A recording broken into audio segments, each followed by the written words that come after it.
Hello everyone, welcome back to Elder Wolf MTG.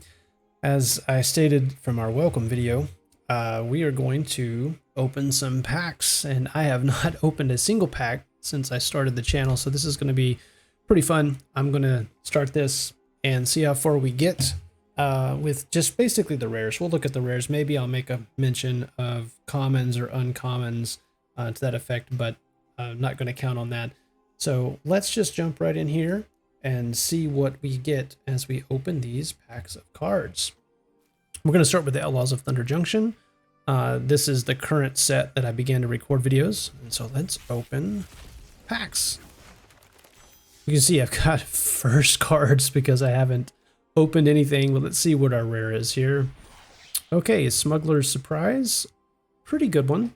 You can really get some value out of this, especially if you have lots of mana in hand, and pretty good for the green-black decks where you get a lot of value out of your graveyard synergies. So, all right, pretty good first rare. Let's keep going. All right. Ooh, look at this. We've got Bristly Bill. Yeah, this is a great one, especially for the counter decks that you can have. And then we have Oko, Thief of Crowns, +2, create a food, +1, target artifact or creature loses all abilities and becomes a green elk creature. You can use this on things like treasures, on yourself, as well as take a huge bomb for your opponent down to just a 3/3.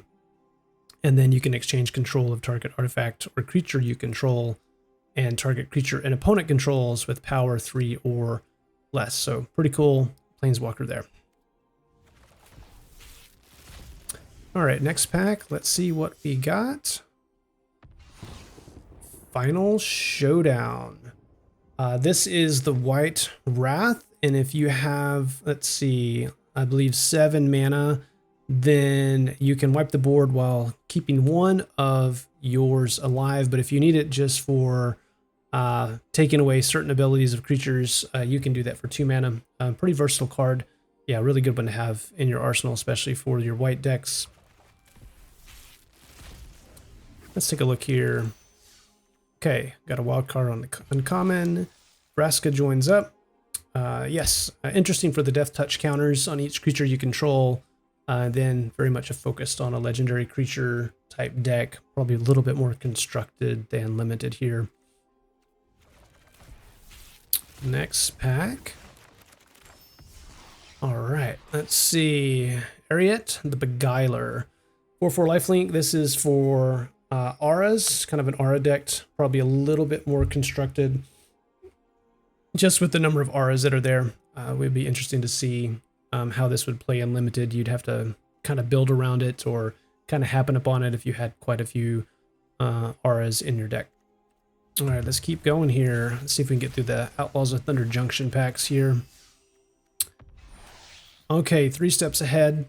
Very versatile spell here, especially, of course, with spree cards. The more mana that you have, the more options that you have. And so you can counter a spell for 3. You can create a token that's a copy of a creature you control, and then you can draw 2 discarded cards. So pretty powerful effect, especially at instant speed. Really good for the plot decks that you have, just holding up mana into the next turn. Pretty good there. And then we have Anguished Unmaking. Just instant speed, exile target non-land permanent, and you lose 3 life. Pretty versatile of getting things off the board, like enchantments, artifacts, planeswalkers, as well as creatures as well. All right, let's see what we got here. Wily Duke.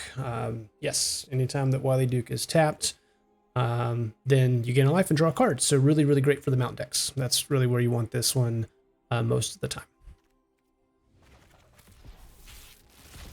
Let's keep going. Okay.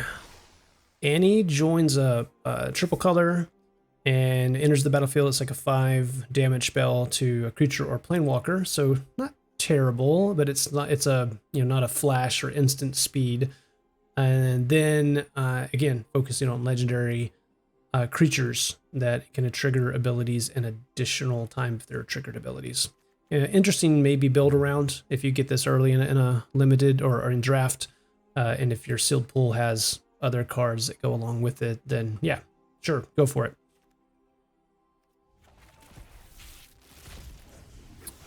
Okay, let's see here. Simulation Aegis. Yeah, this is kind of like an O-ring effect on a creature.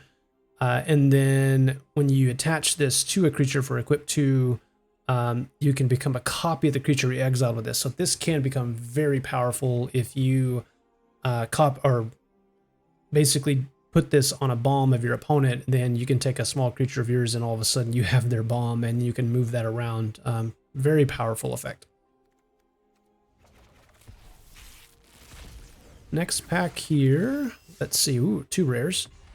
We have Tai Joaquin, Perfect Shot, early gameplay for the Boros decks, and whenever a source you control deals non-combat damage to a creature equal to that creature's toughness, you draw a card. So pretty specific here that you would need to do this. Like if you had direct damage spells that was exactly the creature's toughness, you can draw some cards, and then you can alternate the source of damage by tapping this and paying a little bit of extra when you cast that a bit, or when that ability gets hit, or that source hits damage. So interesting card. Definitely can do a lot of work, especially if you build around this. So pretty good for Boros decks, especially if you have burn spells, for sure. And then Vanishing Verse. This is exiling a mono-colored permanent. So in limited, this is pretty good. There's not a ton of multicolor in Outlaws of Thunder Junction, but just a pretty good spell overall for against most decks. All right, we got 7 more packs here. Let's see what we get. We've got Magda, the Horde Master. So for the crime deck, specifically more likely the black-red, but you could do like red-blue as well for committing crimes. And you create a tap treasure token, and then you can sacrifice 3 treasures and create a 4/4 red flying token as a sorcery. So pretty good and limited, especially if you build around it. You could do quite a bit of work here.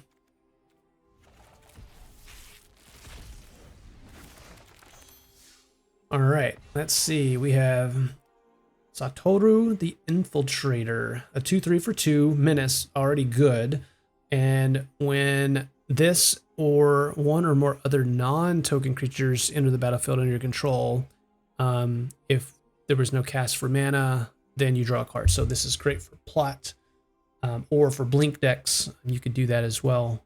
So pretty interesting here for value with this card. Yeah, pretty good. You would probably first pick this one in a draft.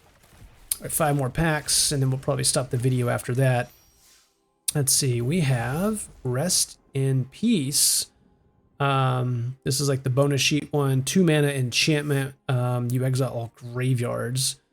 So this is very much constructed. You probably wouldn't first pick this one. I mean, if you face like the green-black deck and limited and you're white, like this could be really, really powerful. But yeah, this is more of a constructed card than not so much a limited card. All right, let's see the next one here. What do we got? Oh, 2 rares here. First one, we got another Magda, and we have a Reanimate. So taking a target creature card from a graveyard onto the battlefield under your control, and you lose life equal to its mana value. So yes, you can target your opponent's graveyards for this, for a creature, for a single swamp. But yeah, if it's a bomb, 6, 7, you know, mana, converted mana cost, it could hurt you quite a bit, but it might be what you need. Let's keep going. 3 more packs. I may do the Alchemy of Thunder Junction as well, so maybe just a few more after that. And let's see, another Annie joins up. We've seen that one. All right, let's see. Get another one here.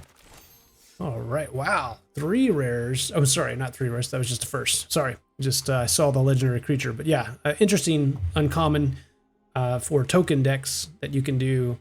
And yeah, you can get a lot of value out of Baron Bertram Greywater. Let's see what the rare we got. We have Lila, Undefeated Slick Shot, 3/3 prowess for 3, so pretty good base.